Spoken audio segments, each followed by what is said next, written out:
Hey everyone, and welcome back to the channel. Grimmsnarl is arriving in Pokemon Go, or if you've seen this late, it has arrived to Pokemon Go.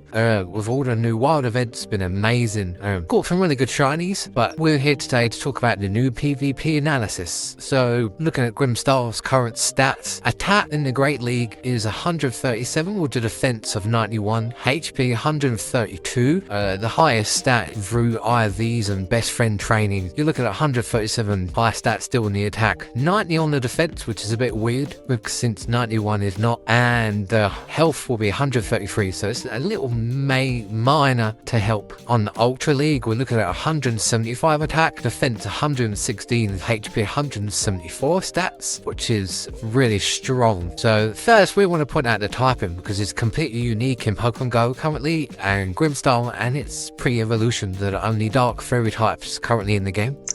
The good is that the fairy cancels out the usual dark weakness to both fighting and bug. There are no typings that get to double up with double super effective damage on Grimmsnarl, so it's left with just single level weaknesses of poison steel on its fairy side, and ironically fairy damage on its dark side. You do gain a double resistance to dark since both fairy and dark resist it. You also get a double resistance to both psychic damage and dragon damage from the darker fairy sires, which is really good in the current meta. Finally, Grimm also gets a single level resistance to ghost damage. Put it all together and you have 3 weaknesses stacked up against 4 resistances, with 3 of those being 2 level resistances, so it's really not bad. But why is it bad? What is bad is the bulk, because Grimmsnarl has very little to speak of. The defense is abysmal, and the overall bulk drags it down below other notable dark stat shaft fairy damage like Sableye, Feval, even Mutiana. Overall, the glassiness results is a similar total stat product to other glasses Pokemon like Toxicroak, Sceptile, Exeggutor, or Dugtrio, and only just barely ahead of Gardevoir, Gallade, and Maraswine territory. It's obviously not ideal, but of course there is a number of Pokemon that excel in PvP without the ideal stats thanks to their movesets. Do you think Grimmsnarl could be one of them? That's what we're going to look at today. The fast moves.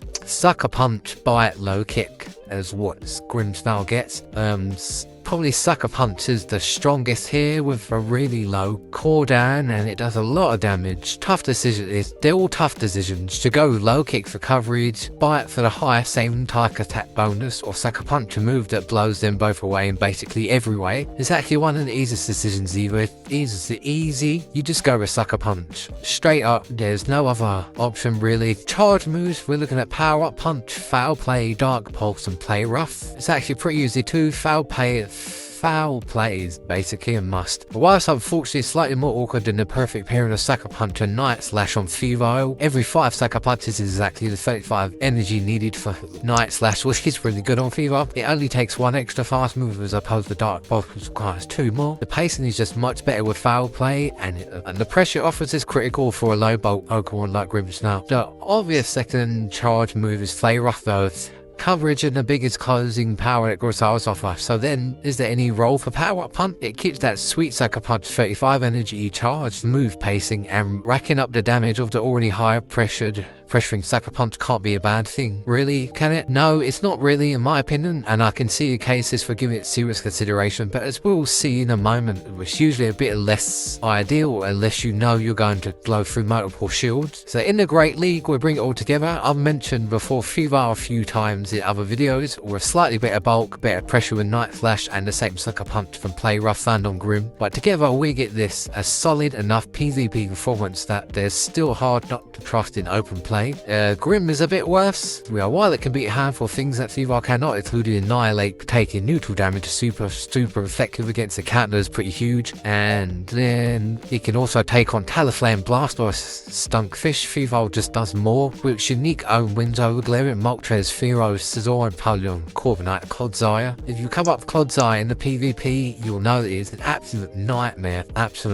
While Power Up Punch can sometimes carve out extra wins over Bastion, Gastron, Shadow, Charizard is really Stunkfish in the process. It pricks up with one of those wins, exclude none of those wins against Feval. A Power Up Punch of course performs quite a bit worse than Play Rough when shields down. Miss it out on Jayfield and Charger Bug Blast, or Togue, a Kiss that Play Rough can take out. Though of course that flips entirely 2v2 shielding with Play Rough still being necessary for things like Galarian Moltres. But Power Up Punch much consistent buffing, bringing a new potential wins like Clodsire, Diggersby, Gastron, Steelix, and Polion, Blastoise, Cradily, Bastion, Dunsparce, and Talonflame. But even there, it's a bit of trouble trying to outperform the Thievul we already have on hand, and Grim continues to trail Thievul with Shield Dance as well. The type of the low doesn't seem enough to generate enough to separate Grimmsnarl from existing options already in the PvP in Great League. At least maybe max out a more gem instead. At least it comes with a little bit more bulk. But there's one place where Grim can leave its competition behind, and that's the Ultra League. Technically, Thievul can come out to play at this level too, but it has to be max. Steel will fall short of the 2500 CP, and honestly it doesn't really seem worth the trouble because Grim can be built far cheaper settling into Great League with a level of only in the mid 30s. It looks quite a bit better doing it.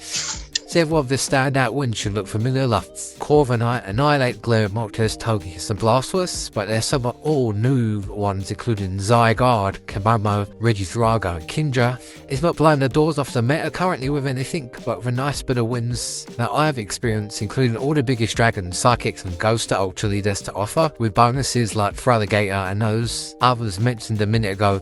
I do actually think Grimmsnarl may be able to carve out a nice potion niche in the Ultra League, and its performance is pretty consistently, if anything, further improved in other even shield scenarios. While I don't necessarily recommend a PvP the same considering in the Ultra League, it would not remiss to not point out that is PPV far enough, if not one with foul play.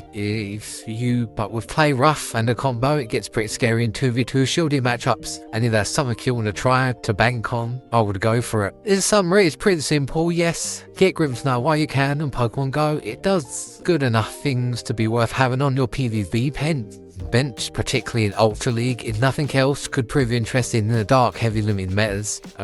You may not find yourself using it often, but there will be absolutely times when a hull on certain teams is best filled by the unique and pretty future-proof Grimmsnarl. Thank you everyone, hope you enjoyed.